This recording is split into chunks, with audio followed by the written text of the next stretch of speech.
Sexta-feira, 7 de dezembro de 2012, está começando ao vivo para todo o Brasil pela TV Câmara e pela Rádio Câmara, mais uma edição do Participação Popular. Eu sou Fabrício Rocha e no programa de hoje nós vamos falar de um assunto que eu adoro, bichos de estimação. Eu tenho 3 cachorros, Basset-Hound, aquele orelhudo com cara triste, sabe? Adoro elas. E o Brasil inteiro adora bicho. Nós somos o segundo maior mercado pet do mundo, segundo dados da Associação Brasileira da Indústria de Produtos para Animais de Estimação, a ABIMPET, que está representada aqui. Eu vou logo apresentar os nossos convidados aqui do programa dessa edição. Nós temos a Orcilene Arruda de Carvalho, que é presidente e fundadora da ONG Abrigo Fauna e Flora. É isso mesmo, né, Orcilene? Flora e Fauna. Flora e Fauna. Troquei a ordem aqui, mas nesse caso o significado está mantido. Vou só anotar aqui para não ter mais essa confusão. Seja bem-vindo, espero que você goste do programa, viu, Orcilene? Sim. E nós temos aqui o diretor, presidente executivo, justamente da associação da ABIMPET, que é o José Edson Galvão de França. Isso mesmo, né? Falei certo aqui mesmo, o título, tudo. Bem-vindo aqui ao programa, viu, Edson?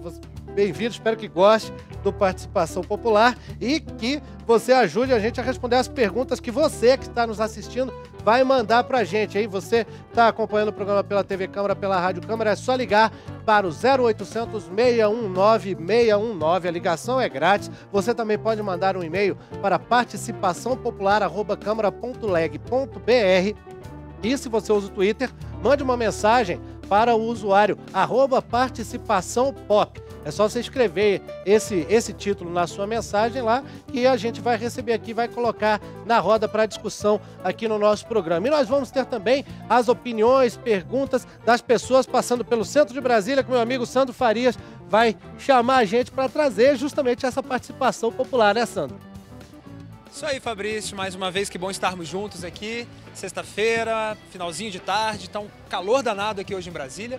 Eu tô aqui na região central da cidade e a gente vai falar um pouquinho, né, sobre essa história dos bichos de estimação. Quem nunca quis ter, quem nunca teve e quem não é apaixonado por esses bichos de estimação. Só que um dos toques que a gente, durante o programa, vai dar hoje é que não basta ter o bichinho, né? Tem que saber cuidar também. Eu tô aqui, Fabrício, com 2 convidadas. A gente já começa o programa bem, já começa bem acompanhado. Opa. Vou começar com a Ana e com a Paula. Cada uma vai contar um pouquinho da sua história, da sua experiência com bichos de estimação. Vou começar pela Ana. Tudo bem, Ana? A Ana é manicure, estava me contando aqui antes. Qual é a sua experiência com bichos de estimação? Você já teve? Tive um peixinho, né, e um pássaro. Por que a escolha desses 2 tipos de animais? É menos trabalho, né? O peixinho, né, você colocou a comida, ele trocou a água dele, né, no aquáriozinho, ele fica lá. E o pássarozinho, você limpa a sua casinha, sua galinha lá, né, não dá muito trabalho, né? Já cachorro, essas coisas assim, dá muito trabalho. Né? Mas você acha que mesmo sendo, por exemplo, peixe e pássaro, não são animais que as crianças, por exemplo, brincam, que as crianças, né, têm aquele contato mais próximo. Mesmo assim, é possível desenvolver amor por esses bichinhos que estão ali na sua casa todos os dias? É sim, que meu pássarozinho, eu falava com ele entendia o que eu falava com ele, ele entendia. Era tipo um louro assim, um papagaio? Não, era aqueles, não sei, periquitinho assim, não tem aquele tipo lá. Ele entendia o que eu falava com ele, sim. Tá certo. Tá certo. Vamos ouvir também um pouquinho aqui, Fabrício, da Paula. Paula também estava me contando que gosta muito de bicho, mas agora você não tem nenhum, né? Não, não tenho. Qual o bicho de estimação que você já teve? Eu tive o Yorkshire. Uma raça de cachorro. Isso.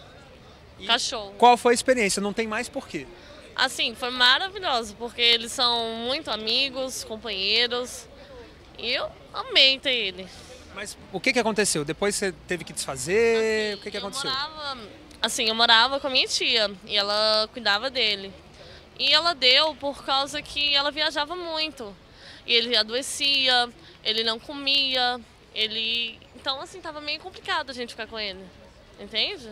Então foi mais por uma questão de ter cuidado mesmo com o bicho e saber ter consciência de que não estava sendo capaz de cuidar. E ele também não tava bem. Então a gente tem um cachorro, sabendo que ele tá triste, é melhor dar para alguém que vai cuidar dele. E a gente estava sem tempo. Tá certo, ok. Obrigado, Paula, pelo seu depoimento. Obrigado, Ana, também. Eu agradeço a participação das duas. E a gente vai continuar aqui, né, Fabrício, durante o nosso programa, ouvindo mais pessoas, ouvindo também alguns especialistas que vão dar umas entrevistas aqui pra gente aqui na rua. Maravilha, Sandra. Assim que você tiver novidade, chama a gente aqui no estúdio. porque a gente vai passar a bola para você. Vamos começar o nosso papo mandando aqueles abraços para as pessoas que estão sempre acompanhando o Participação Popular. Fazer um registro aqui também do aniversário do nosso amigo Roberval, aqui no dia 6 de dezembro, né? O nosso cinegrafista aqui, nosso operador de câmera, que daqui a pouco eu acho que alguém vai e mostra ele aqui, para deixar ele sem graça mesmo. O propósito é esse. E mandar um abraço aqui para Lisiane Blonde, Brasília, Distrito Federal, para Maria Daniela Rocha Oskin, Vitória, Espírito Santo, para Elisângela Canuto de Foz do Iguaçu, Paraná, para o BC Dutra, que mandou pra gente um e-mail assim, sem os primeiros nomes dele, né? Se mandou só como Dutra, ele é de São Paulo, capital. E um abração também para Lívia Tosta de Sobradinho, Distrito Federal. Tenho certeza que está acompanhando aqui o programa com a gente. Mandar também um grande abraço com o registro da participação de alguns espectadores, de alguns ouvintes, no nosso programa sobre os professores, o programa que foi ao ar no dia 30 de novembro, foi quando nós fizemos ele ao vivo. Registrar, então, a participação muito carinhosa aqui do Nivaldo Ramos de Araújo, de Três Corações, Minas Gerais, a terra do Rei Pelé, né? A Maria Lúcia Toledo, de Barra do Piraí, Rio de Janeiro. Maria da Conceição da Silva, de Salvador, Bahia. Helena Bueno, de Campinas, São Paulo. O José Osmar dos Santos Pereira, do Guará, Distrito Federal. Gilberto Saraiva, de Crato, Ceará. Celso Max Longen, de Florianópolis, Santa Catarina, Luciana Batista de Campos, de São Paulo, capital, e Vilma Jardim Vacari, de Nova Lima, Minas Gerais. A todos um grande abraço, espero que estejam com a gente mais uma vez aqui no Participação Popular. E vamos começar o nosso programa de hoje, justamente com essa questão que a Paula, né, a convidada ali do Sandro falou. Eu vou perguntar para a Orcilene Arruda de Carvalho, que é presidente fundadora da ONG Abrigo Flora e Fauna. Agora eu falei certo, né? É esse mesmo. Ô, Silene, nesse caso, assim, é uma coisa mais ou menos comum, né? As pessoas têm um bicho ali, aí, por motivos N, começam a não querer mais ter esse bicho. Qual é o procedimento a se tomar? Você lá na ONG, você acaba recebendo muitos desses bichos. Devolução, né? Quando não muito, eles... nesse caso aí, a gente não pega animais dessa situação. A ONG é destinada justamente para aqueles animais desvalidos, né, que já se encontram em situação de riscos, tá, abandonados nas ruas. Nessa questão aí, quando uma pessoa quer desfazer do seu animalzinho, a gente orienta que ela mesma vá a uma das nossas feiras de adoção, que acontece todos os sábados, e ele mesmo disponibiliza esse animalzinho. Essa é a forma responsável, tá, de estar repassando. Agora, claro que é complicado, tá? Um animalzinho que tem na sua, tipo assim, ele já tem o convívio com uma determinada família. Tem animalzinho que está sendo descartado pelos seus proprietários, né? Vamos falar assim, que eu discordo dessa palavra, né? Com 10 seria anos. O termo certo? Acredito sim, família mesmo. Acredito que é um componente da família, tá?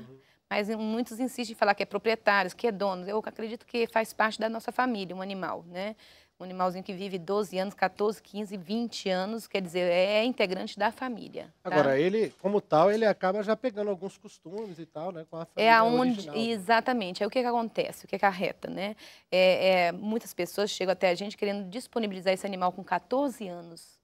É onde a gente fala, puxa vida, né? Você ficou 14 anos com o cachorro e agora quer se livrar Quer desfazer deles e ainda argumenta, muitas pessoas com uma falta de sensibilidade muito grande, nos argumentam, eu não quero levar ele para a zoonose. Que isso? Isso é uma facada no nosso coração, sabe? Que somos muito sensíveis, tipo, né? Ou vocês aceitam ou ele vai virar sabão. Isso.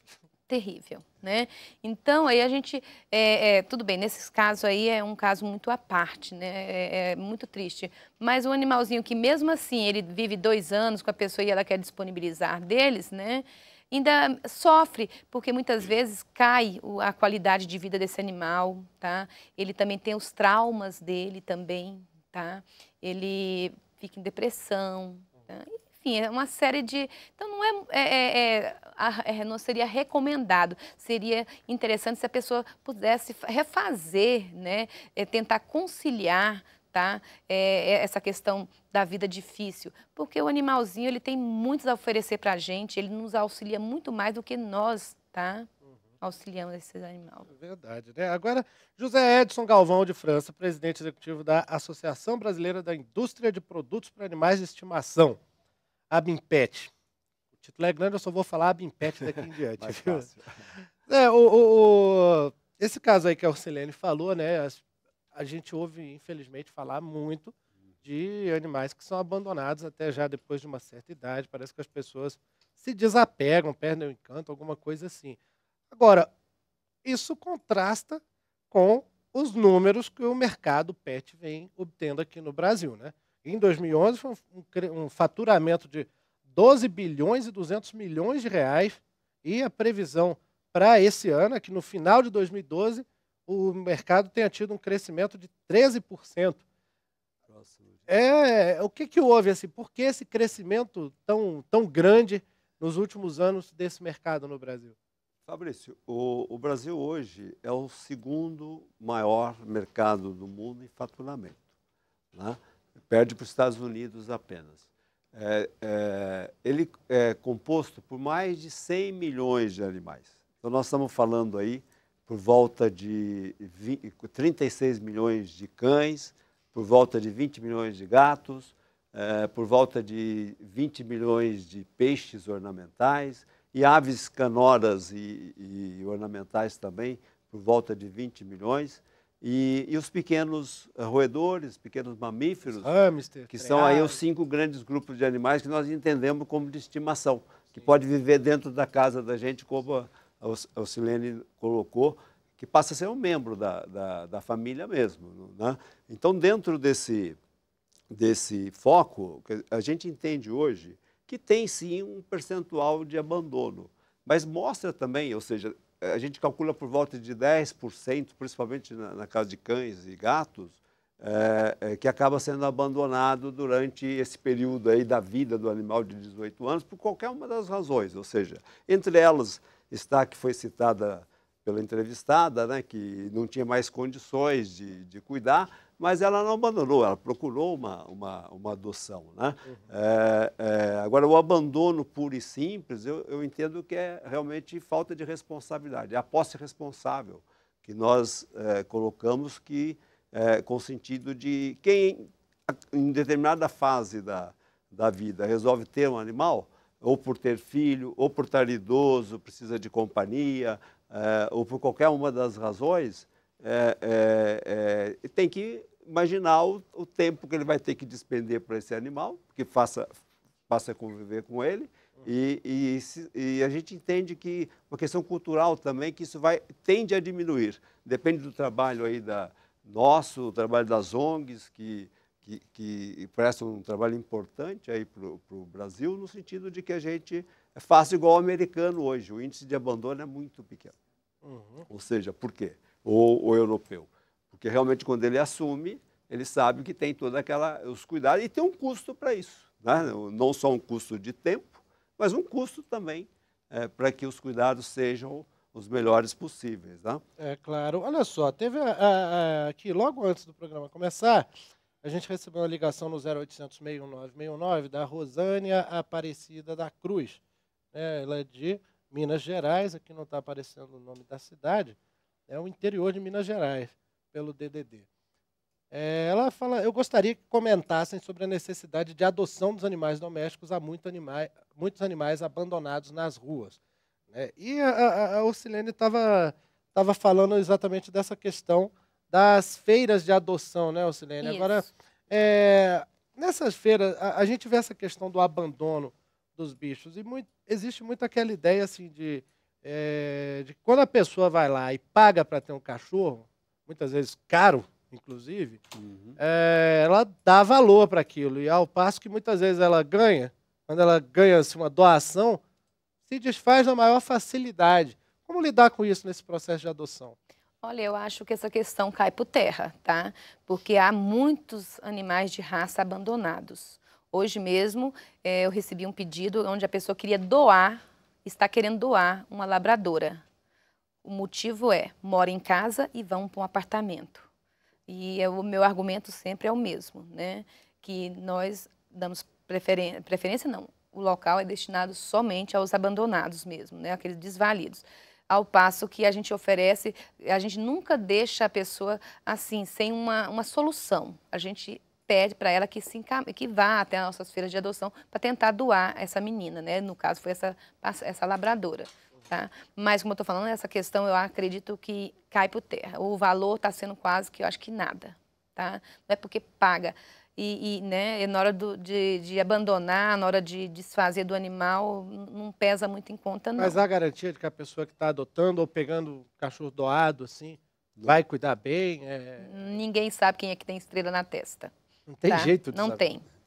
Não tem. A nossa garantia é aquela adoção assistida que a gente acaba falando. Qual que é a adoção assistida? O ideal era as visitas, assim, constante mesmo, mas somos o quê? Uma ONG, né? Somos todos voluntários. Poucas são as pessoas que se dedicam integralmente à causa, né? Eu espero que algum dia a gente tenha pessoas mais envolvidas, né? Mas estamos conseguindo. Mas o que dá a garantia é exatamente isso, é aquela insistência nas visitas. Nos nossos termos, a gente faz com que a pessoa assine um termo, mas isso não dá uma garantia, né? Assim, ampla. Ajuda um pouco. Não tem como garantir nada, né? O Sandro Farias está chamando a gente lá do centro de Brasília. Sandro, com você.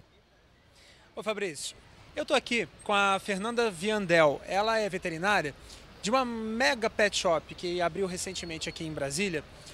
E ela estava me contando o seguinte, é um mercado, né? A gente está falando também óbvio que é um mercado constituído, que tem suas peculiaridades, né? Por exemplo, existem animais de estimação que entram na moda, saem da moda? Como é que é o dia a dia numa mega pet shop como essa, Fernanda? Sim. Tem animais que quando aparece novela ou filme, sempre cai na moda. Por exemplo? O da moda no momento é o Lulu da Pomeranian, né? Ou Spitz. E o Pug, os mais procurados. Pug é aquele cachorrinho do Homem de Preto? É isso, é esse mesmo. Agora, por exemplo, existem modismos, né? As pessoas querem mais um bicho, querem outro e tal. Mas você acha que, mesmo que um bicho tenha sido na moda, por exemplo, a Lessie, era uma cachorra, a Collie, não é muito tradicional aqui no Brasil, né? Mas isso é cíclico, quer dizer, um animal é mais vendido e mais tratado agora e daqui a pouco já não está tanto. Isso é cíclico também ou não? Sim. Infelizmente né? Tem pessoas que ela vai pela moda mesmo, se cansa e aí procura outro e doa, né? O animal para outra pessoa e vai procurando. E assim vai. Isso é um traço triste, quer dizer, segue uma moda e não o carinho pelo bicho especificamente. Tem pessoas que sim, mas lógico que tem as pessoas que compram porque gostam, né? Segue a moda, mas se apega ao animal e cuida dele o resto da vida também, né? Isso vai muito da índole da pessoa, né? Ô, Sandro. Oi, pode falar, Fabrício. A Fernanda está ouvindo a gente, né? Tá ouvindo. Legal. Fernanda, já que o assunto é esse, deixa eu te fazer uma pergunta. O que houve com o pequinês? Eu via tanto pequinês há uns anos atrás, uns 20 anos atrás, um pouquinho mais talvez. Nunca mais eu vi um cachorro pequinês. É verdade. O pequinês a gente fala que ele entrou meio que em extinção no Brasil. Quase não tem criador mais. Assim, é só importado mesmo. Aqui, poucos criadores. Mas e muito existe. caro. Existe sim. Só que o filhote de um pequinês custa um valorzinho bem alto para quem quer ter um. Agora, Fernanda, vou puxar aqui também porque a gente estava falando. O que leva as pessoas, que tipo de... Assim, um dos motivos para abandono, muitas vezes, de animais, um motivo até que eu, pessoalmente, acho covarde, é o fato de o animal ter alguma doença, ter algum problema sério, e muitas vezes as pessoas simplesmente largam na rua. Quais são as doenças, os males, assim, que afetam os bichos, que são mais difíceis de tratar e que levam a esse tipo de comportamento? Normalmente são as doenças de pele, né? As chamadas sarnas, que são mais difíceis, demoradas de ser tratada e a pessoa meio que cansa de seguir o tratamento e acaba abandonando ele na rua. Ou uma velhice também, se enjoa do cachorro, não quer ficar com ele até a morte, porque um cachorro, o mínimo dele é 15 anos. Quando você compra ou pega um cachorro, você tem que ter na cabeça que vai ficar no mínimo 15 anos com ele, que é a média de Brasília, né? De outras cidades até menos um pouco, mas a média daqui é essa. Agora, também é curioso, Fabrício, que a Fernanda estava me dizendo aqui, eu quis saber dela, vou querer saber dela, a respeito, se existe diferença de tratamento? Por exemplo, nós sabemos, assim como existem clínicas, né, hospitais para humanos, que um pode ter um tratamento melhor ou, né, pior do que o outro, existe alguma gradação, assim, até para a pessoa que está em casa saber qual é a diferença de pet shop para uma clínica, para uma agropecuária, o que a pessoa deve fazer, tanto para comprar o seu animal, quanto para poder tratá-lo no momento de algum problema de saúde? Sim, a agropecuária, ela é mais para venda de ração, o intuito dela é essa. O pet shop seria para roupa, brinquedo, todo tipo de produtos mesmo para pet, né? Entre comida e medicação. A clínica veterinária, ela pode ser 24 horas, aí trata internação, consulta, vacinação, entre outros. E tem o hospital veterinário, que aí entra o centro cirúrgico. Essas são as diferenças, né? Então, você não pode levar seu animal para vacinar numa agropecuária, e sim numa clínica, porque eles não vendem vacina, uma vacina adequada, né? Da conservação adequada para o animal ter uma imunidade também, né? E tem que ter o profissional veterinário também, né? Isso, tudo tem que ter, mesmo a agropecuária, ela deve ter um veterinário, que é o que quase não acontece, um veterinário acompanhando todo o procedimento. Porque mesmo que haja vacinação, tem que ter um veterinário acompanhando. Tá certo. Mais alguma pergunta agora para a Fernanda? Fabrício, ela vai continuar aqui, se tiver alguma dúvida, pode mandar para a gente aqui de novo. Com certeza vão chegar algumas perguntas aí para a gente, né, dos espectadores, dos ouvintes do Participação Popular, e a gente vai direcionando para os convidados aqui, inclusive para a Fernanda, conforme o conteúdo, tá bom? Daqui a pouco a gente volta então com vocês aí. E eu vou perguntar então aqui para o José Edson Galvão de França, da Abimpet, a questão assim em cima disso que o Sandro perguntou agora, Edson, as pessoas às vezes levarem, por exemplo, um cachorro para tomar uma vacina numa agropecuária, né? Por quê? Mas é porque é mais barato. Entra na questão dos preços, principalmente dos medicamentos veterinários, que muitas vezes são mais caros até do que os remédios para humanos, inclusive com o mesmo princípio ativo. Eu já vi, por exemplo, pomada cicatrizante, alguns outros remédios assim, que são muito mais caros por serem veterinários. Por que isso acontece? Hoje, até em complemento, aproveitando a oportunidade que a Orcilene colocou, nós temos mais de 87 mil pontos de venda no Brasil. É uma rede enorme entre loja, agropecuária, sendo que mais ou menos 25 mil são pet shops, são especializadas. E junto com elas pode ter clínicas ou não ter clínicas. Então tem pet shops que não tem clínicas. Se não tiver uma clínica para vacinação, significa que não tem um veterinário. Então tanto faz ser a agropecuária ou como o pet shop, sem o veterinário, a vacinação acho que perde aí a razão. Então, o ponto importante para a vacinação, não discordando aí do colocado pela entrevistada, é ter o veterinário, que é o profissional especializado para orientar a vacinação e que pode necessariamente ser, ou melhor, não ser numa clínica nem numa pet shop. Em qualquer uma delas, ou qualquer ponto de venda desses 87 mil pontos de venda aí distribuídos no Brasil, desde que tenha o acompanhamento profissional, que pode ser na clínica. Grande parte dessas pet shops hoje, elas têm um grande, mais percentual de lojas, de pet shops especializadas, tem mais veterinário do que as agropecuárias. Mas tem muito agropecuário no Brasil que também tem veterinários. A diferença é o seguinte, uma agropecuária, ela atende todos os animais de produção também. A pet shop, ela foca só nos pequenos animais ou nos animais de estimação. Os mais tradicionalmente domésticos. E normalmente os preços aí nas pet shops são mais caros. Eu discordo que sejam mais caros, mas é porque o serviço é especializado, ou seja, exige um profissional mais preparado, um balconista, exige uma estrutura melhor para atender esse tipo de animal, né? Mas nesse caso mesmo, dos medicamentos, por exemplo, eu já observei que nas pet shops, esses medicamentos que já não são baratos por natureza, costumam ser mais caros ainda.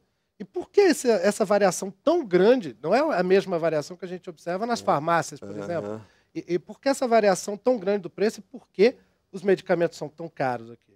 Bom, um ponto, recentemente você sabe que teve uma lei aí no Congresso de que colocou o medicamento veterinário genérico. Acredito que isso vai ajudar bastante, né? E vai auxiliar bastante. Acho que até é tema do programa também. Mas a razão de que ele seja mais caro ou na pet shop, ou na agropecuária, ou qualquer outro lugar, ou na clínica, eu vejo o seguinte, a escala de compra.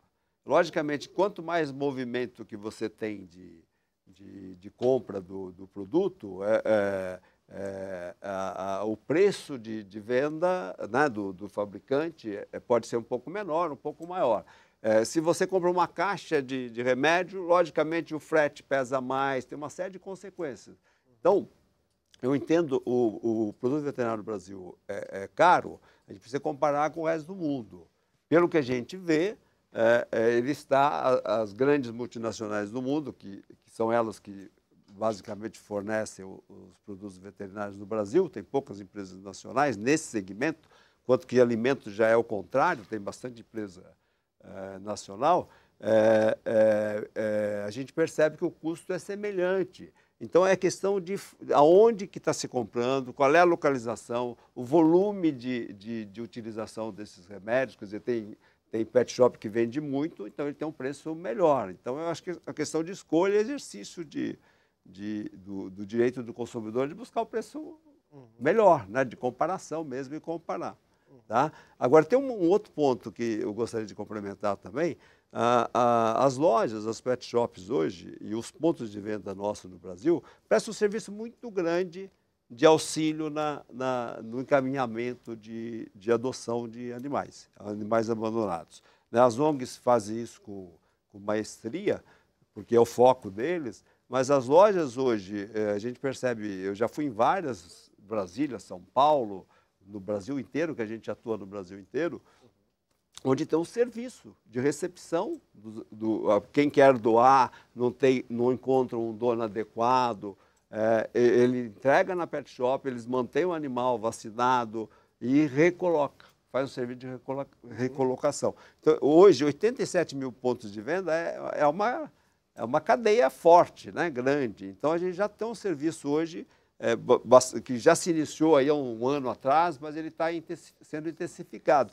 E também, aí já não importa, na minha opinião, né, se você vende ou se você doa, porque o ponto principal é o seguinte, ou comprando ou vendendo, quem tomou a decisão de partir para ter um animal, ele tem que ter a responsabilidade de que ele vai ter isso para o resto da vida, ou comprando, ou pelo menos 15 anos, né? Ou recebendo, né? Ou recebendo de graça. Uhum.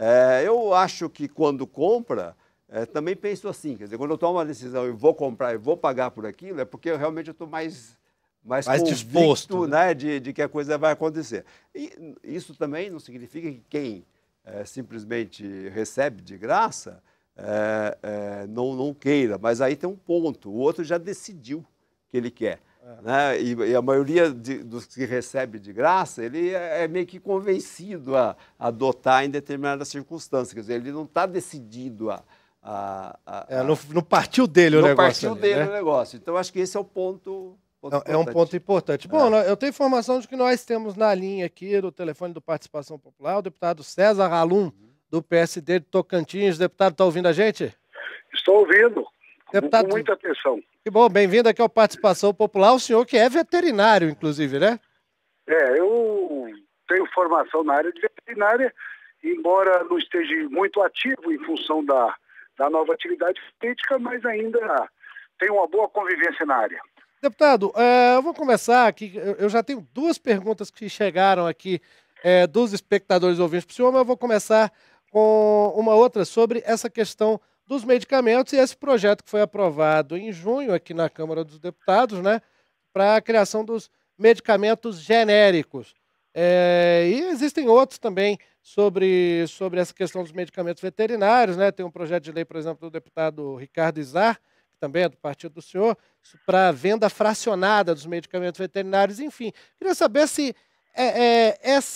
isso já virou lei, já está funcionando, a gente já vê alguma coisa aí no mercado em relação ao preço, alguma vantagem já em cima desse projeto de lei para os medicamentos veterinários e o que deve vir por aí agora? Veja bem, essa foi uma luta grande, né? Até que pudéssemos chegar ao ponto de aprovar em plenário esta lei. Foi sancionada pela presidente Dilma no dia 20 de julho de 2012 e com 90 dias de prazo para o Ministério da Agricultura regulamentar. No final do mês de outubro, o Ministério da Agricultura regulamentou a fabricação de medicamentos veterinários genéricos no Brasil e, portanto, agora já está aberto o momento para o registro de produtos. Quem tiver a intenção de fabricar o genérico, ele tem que registrar o seu produto no Ministério da Agricultura receber autorização de fabricação e dar início ao projeto. Nós temos aí uma dificuldade, porque, na verdade, quem já fabrica hoje o medicamento, como o genérico é uma cópia ipsiliteris do medicamento de referência, então quem fabrica hoje era ter o mesmo medicamento, trocando a embalagem para genérico e colocar no mercado.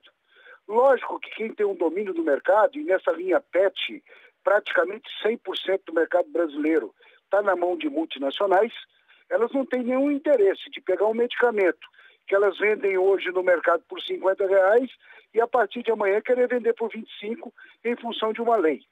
O que nós precisamos agora é fortalecer a indústria nacional para que ela comece a fabricar o genérico e entrar com a concorrência no mercado. Nós já temos algumas indústrias se preparando para isso. Eu quero crer que aí, por volta do mês de março, abril de 2013, a gente já comece a encontrar nas prateleiras das farmácias veterinárias e nos pet shops já o produto genérico. Agora já em 2013, né? Deputado, olha só. Pergunta que chegou aqui da Cristina Guerra, mandou por e-mail para a gente, ela não disse de onde ela é, né? Um e-mail que não está ligado diretamente a isso que a gente está falando, mas é uma questão da qual a gente não tem como fugir. Ela diz assim: eu gostaria de saber por que rodeios, vaquejadas, circos, parques temáticos não são enquadrados na Lei de Proteção aos Animais. Por que não se proíbe essas atividades hediondas aqui no Brasil? Pergunta da Cristina Guerra. Esse assunto é discutido muito aqui na Câmara, né, deputado? Inclusive o meu amigo Ricardo Izá, de quem nós somos sempre muito parceiros, ele já preside uma frente parlamentar na casa, justamente tratando desse assunto. Eu, inclusive, o apoio, o ajudo nesse processo. Acho que é importante, isso é uma questão de tempo. As coisas começaram a ser discutidas no Brasil agora sobre isso. Até 5 anos atrás, não se despertou para esse assunto. Depois de um ou outro caso de sacrifício de animais, e que começou a surgir algumas ONGs, alguns movimentos nesse sentido de proteção dos animais, que passou a se discutir. Então, acho que é um assunto, um tema que cresce, nós devemos aprimorar isso, e eu creio que essa frente, presidida pelo deputado Ricardo Izá, vai obter sucesso. Ele está muito bem articulado com esses movimentos, e daí vão sair os projetos que vão chegar a esse ponto de proibir esse tipo de abuso e de sacrifício de animais no Brasil. Deputado. Uma população, é questão de costumes, né? No Brasil, por exemplo, o rodeio é uma grande festa popular. É verdade, é uma questão cultural, né? A gente vê o caso da Espanha cultural. também. Então, isso você não muda do dia para a noite. Nem com mas canetada, é um tema, né? que já é debatido. Deputado, olha só, o nosso amigo Haroldo Oséias de Almeida, que está sempre acompanhando Participação Popular, ele é de Xangrande, Pernambuco, mandou uma pergunta que volta um pouco naquilo que a gente estava falando. Nesse caso de PET, tanto de ração, de medicamento e dos próprios animais, qual é a legislação que protege o consumidor? Já existe algo a respeito? Está sendo estudado alguma coisa em relação a isso? Qual é a legislação? A legislação que nós temos hoje no Brasil é o Código de Defesa do Consumidor. Então, essa relação serve para tudo. No caso do mercado PET, nada ainda específico, né? Mas eu acho que o que vai regular, e principalmente o abuso de preço que tem no Brasil, porque é o mercado. E quando o genérico entrar no mercado, você vai sentir rapidamente essa mudança. É como aconteceu nos medicamentos genéricos humanos. No começo você tinha aquela preocupação de que o remédio não era a mesma coisa, não tinha segurança, não tinha eficácia do medicamento, e esse medo acabou. Depois de 12 anos de genérico no Brasil, esse medo acabou. Então, o medicamento genérico veterinário já vai entrar sem esses problemas. Isso vai certamente regular o mercado. Nós temos uma ideia clara já, e praticamente uma garantia, que de imediato os medicamentos que forem ofertados no mercado terão um custo 50% menor do que se pratica hoje. E hoje nós estamos tentando defender o consumidor, orientando que em muitos dos casos que ele recorra ao medicamento humano genérico para utilizar no seu animal, porque é a mesma base farmacológica, mesma dosagem, e que ele consegue, com isso, regular também o mercado e coibir esses abusos que tem contra o consumidor nas lojas desses pet shopping, que realmente é um absurdo. Você vai vacinar um pequeno animal, é R$50 uma vacina, coisa que se poderia fazer com R$10. Então, quem vai regular isso é o próprio mercado. Agora, o mercado precisava ter concorrência.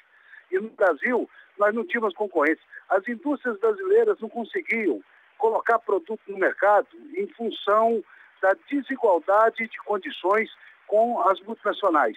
Acho que essa legislação vai favorecer muito. Para você ter uma ideia, o mercado brasileiro de pet é mais do que 50% do mercado da América Latina. E esse mercado é tão violento que no ano de 2011 movimentou 18 bilhões de reais. E fechando agora 2012 com expectativa de um crescimento de 15%. Então é muito dinheiro envolvido. E é preciso que a gente agora dê força à indústria nacional para ela poder entrar e competir nesse mercado. Eu vou pedir para o senhor responder bem rapidamente mais uma pergunta que chegou para a gente está com um probleminha de tempo, então vou pedir a resposta rápida. A Ana Cláudia Mancini Coelho, de Brasília, Distrito Federal, ela menciona que em São Paulo já existe um hospital público para animais. Ela queria saber se pode ter aqui em Brasília. E eu pergunto para o senhor se isso é algo discutido também no campo federal, aqui na Câmara, pelo menos, porque isso também seria um fator de regulação desse mercado todo, né? Muito. Inclusive, eu tenho um projeto tramitando na casa que cria as farmácias popular veterinária do Brasil. Esse é um projeto também que já atende com muita simpatia do Ministério da Agricultura. E esse do hospital público para animais também é super interessante. Eu estou estudando uma forma de como fazer um projeto de lei para que isso possa abranger todo o país e que tenha financiamento público para esses hospitais para poder equilibrar esse mercado. É importante lembrar que saúde pública não é só de saúde de humanos. O animal doente também afeta a saúde pública, né? É um dos maiores casos de mortandade, principalmente nas regiões mais carentes do Brasil, que é o norte e o nordeste, são através das zoonoses. O calazar tem matado muita gente, a raiva tem matado muita gente nesse país. Então, em muitas delas, os pequenos animais são o hospedeiro intermediário da doença. Então, no controle de zoonoses, já justificaria a implantação desses hospitais públicos. Deputado César Alum, do PSD de Tocantins, muito obrigado por ter estado com a gente aqui no Participação Popular, deputado. O prazer foi meu, um abraço e até a próxima. Grande abraço, deputado. Olha só, estão chegando alguns comentários para a gente aqui dos espectadores.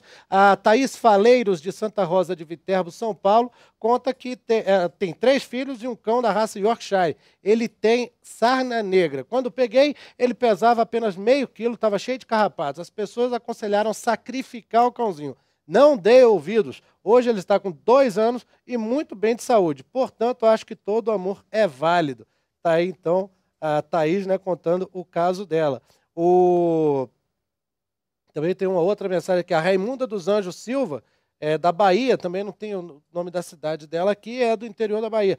Ela diz, acho que mesmo depois do falecimento dos donos, os animais devem ficar sob a responsabilidade das pessoas da família. É aquilo que a Ursilene estava falando, né, que vira parte da família. Pelo Twitter, o Wesley Barros Amin fez um comentário aqui. Acredito que quem quer ter um animal precisa pensar bem, pois os gastos são grandes e o tempo para cuidar também. Tá aí o conselho então do Wesley, ele lembrando. O Sandro Farias estava chamando a gente aí do Centro de Brasília. Sandro, com você.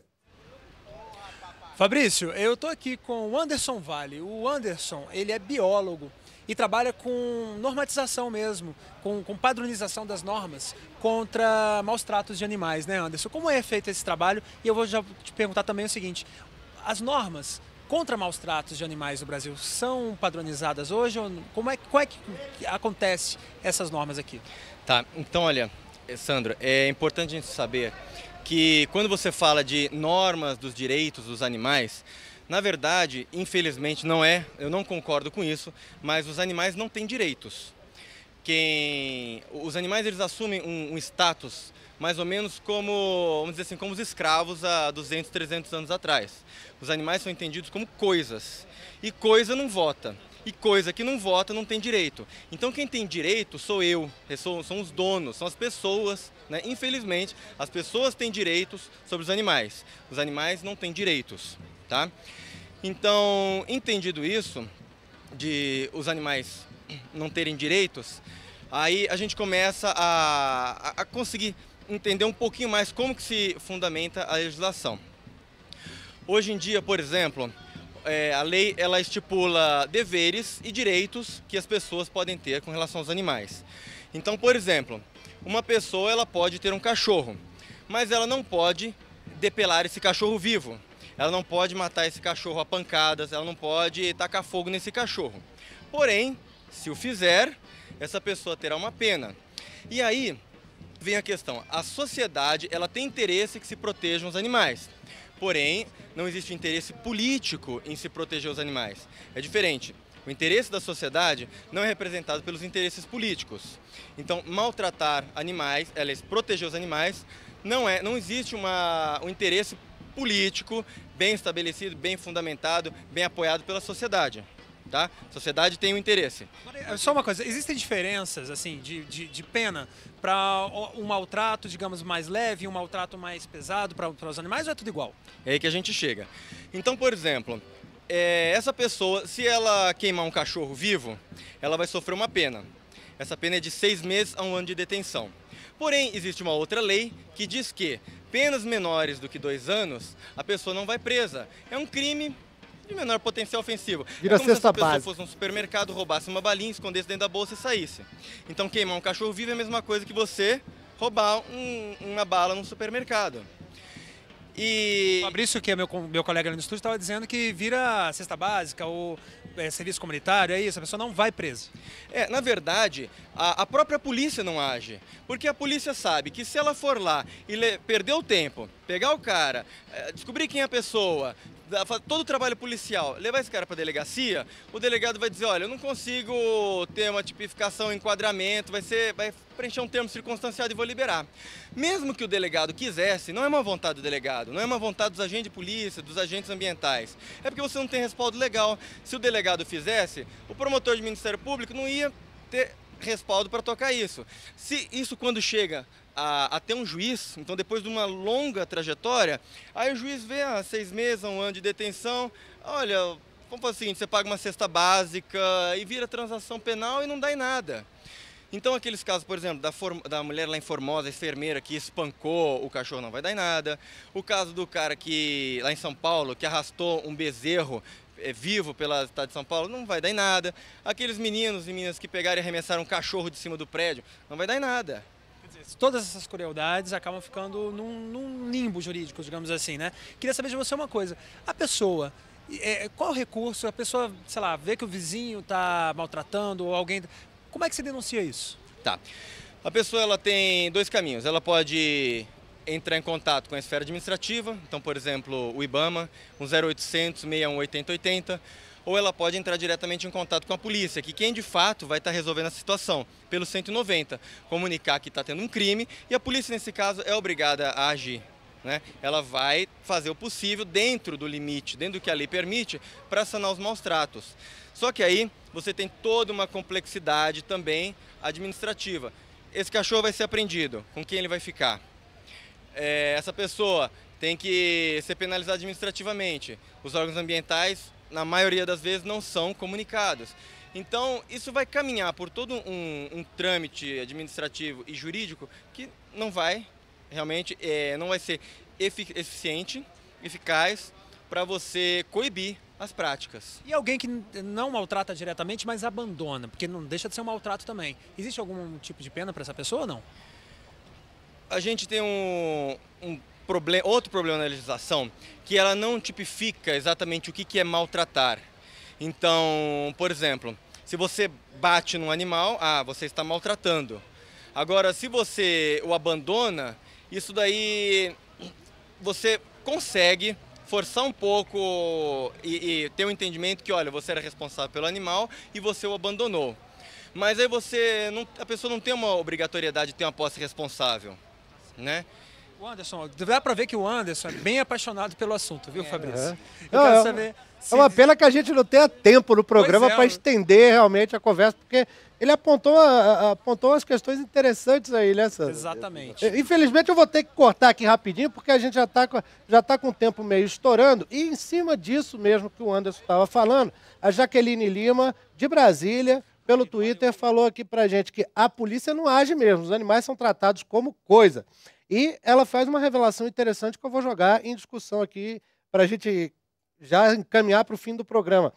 Ela disse que na Eurocopa houve um extermínio em massa de animais abandonados saudáveis. E por isso ela pergunta, será que o governo tem algum projeto para apoiar a castração dos animais antes da Copa? Ô, Silene, muito se fala dessa coisa da castração até como uma possível solução para diminuir o número de animais abandonados e tal.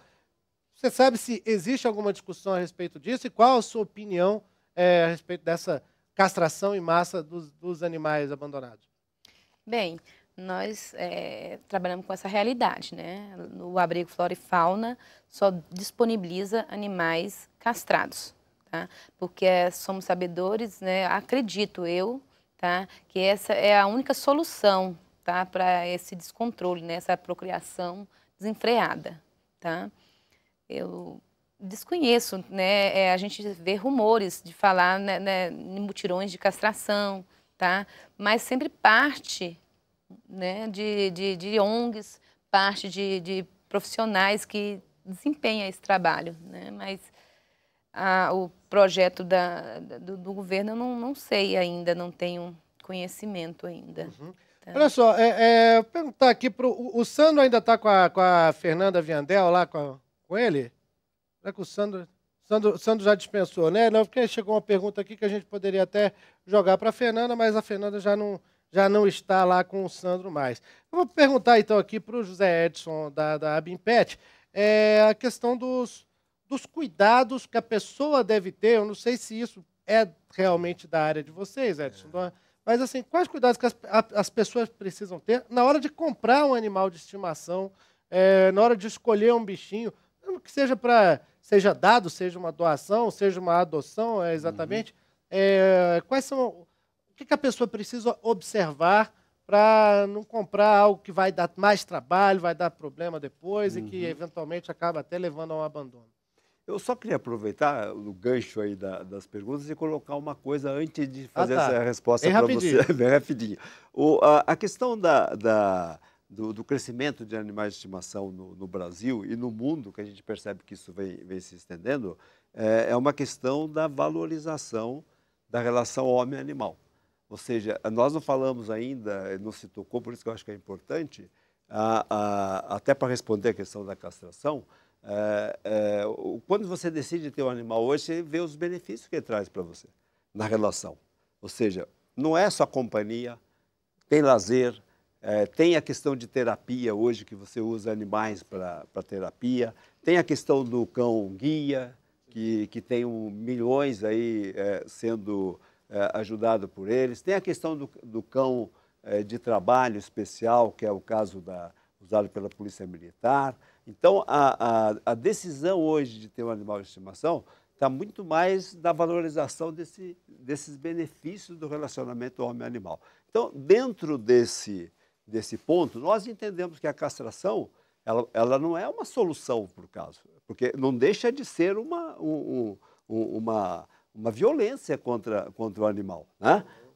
É violência. Ela pode, lógico, numa situação extrema de muito abandono, que você não tenha os instrumentos para controlar isso, ela pode ser usada em determinadas circunstâncias, mas uma castração em massa, uma legislação que venha para isso, você está castrando o direito direito de reprodução de quem quer ter o animal também. Então, o que a gente precisa fazer é um trabalho, eu até entendo que não é nenhuma legislação, um trabalho de quem decide ter o animal, trabalhar para que não abandone, né? E agora que cuide até o final. Agora, só para a pergunta não ficar em branco, deixa eu reforçar aquilo que eu te falei. Que cuidados deve ter na hora de escolher um bicho? O primeiro cuidado é escolher aquilo que realmente ele quer. O tipo de raça, o tipo de bicho, né, de animal que ele quer ter junto com ele. Se é o cachorro, se é o gato e que razões. Segundo, é avaliar, né, se ele está vacinado, se ele teve os primeiros cuidados de nascimento, ou seja, entender que ele tem um animal sadio. Entender, né? Que tem procedência ali também. Procedência, a questão de criador. De raça, criador, que é o mais importante também, ou seja, a gente não falou aqui também, eu vou falar rapidamente, nós temos, quando a gente fala em criadores do Brasil, falando em gatis, canis, os viveiros, né, de pássaros, de aves, os viveiros de peixe, né, e os criatórios de aves, nós estamos falando de mais de 400 mil, que onde tem um técnico, onde tem normalmente um veterinário que acompanha. Então, essa origem de onde vem é muito importante. Se você vai num canil e adquire ou recebe o animal, ele vem já com um monte de cuidados, principalmente os principais aí, ou seja, que você esteja absorvendo o animal para sua família no padrão que você quer, né? Então, eu acho que no entendimento nosso, é de que o ponto principal mesmo é a procedência, ou seja, saber de onde ele vem. Né? Tudo bem, eu não vou discordar, tipo assim, achar que ele está errado, mas bate bem de frente com o nosso trabalho, sabe? Eu faço um trabalho muito pé no chão, tá? Faço um trabalho muito pé no chão, porque eu estou lá com grande quantidade de animais, uma rotatividade muito grande. Eu estou falando pelo abrigo, mas tem outros abrigos, né? Protetores, que entrou na causa por conta de um animalzinho, hoje se encontra com dezenas, centenas de animais, né? Nossa, olha, não dá para pensar em procriação, não dá. Porque já são muitos abandonados, são esses, né, os que a angústia é muito grande, tá? Eu delimito horas de atender telefone para, tipo assim, porque o trabalho é intenso, tá? A grande quantidade, é intensa a ligação de pessoas pedindo para a gente resgatar animais e são ninhadas dentro de bueiros, ninhada dentro de casas que foram abandonadas. Enfim, não dá para pensar. Aqui eu vou defender a não procriação, tá? Para diminuir nas ruas, porque a não procriação, tá? Você vai diminuir, restringir. Claro que a natureza não dá, tipo assim, não vai permitir com que a gente extermine. Não vamos. Queremos. Isso não é um processo de hoje, de amanhã, é para um futuro bem assim, longínquo, tá? De um equilíbrio, onde vamos ter animais procriando, mas com equilíbrio, tá? Então, porque a gente dá a melhor qualidade de vida para esses animais. Né? Bom, a gente está aqui chegando no final do programa, né? Chegaram alguns e-mails aqui, 2 sugestões interessantes que vale o registro. A Lisiane Blonda, aqui de Brasília, até mandei um abraço para ela no começo do programa, ela mandou um e-mail alertando para as pessoas tomarem cuidado com os fogos de artifício nesse fim de ano, que muito incomodam os bichos de estimação, deixam eles em pânico, alguns chegam a se machucar. É uma lembrança válida aqui. E a Diana Tonê mandou um e-mail para a gente também, falando por que não existe um disque de denúncia, um 0800, de maus tratos contra os animais. Aí a sugestão, então, da Diana Tonê, e é com isso que a gente vai encerrar o programa. Vou fazer os agradecimentos aqui aos nossos convidados, Orcilene Arruda de Carvalho, presidente e fundadora da ONG Abrigo, Flora e Fauna. Gostou do programa, Orcilene? Amei. Que bom, obrigado. Eu espero realmente que tenha gostado, espero que volte mais vezes aqui no Participação Popular. E o José Edson Galvão de França, presidente executivo da Abimpet, Associação Brasileira da Indústria de Produtos para Animais de Estimação. Muito obrigado por ter vindo aqui no nosso programa, Zé Edson. Espero que tenha gostado. Nós que agradecemos pela oportunidade e estamos à disposição. Maravilha. Há de voltar aqui em breve, eu espero. E muito obrigado a você que nos acompanhou mais uma vez pela TV Câmara, pela Rádio Câmara, também pela internet, nessa edição do Participação Popular. Eu sou Fabrício Rocha, a gente se fala, a gente se vê. Tchau.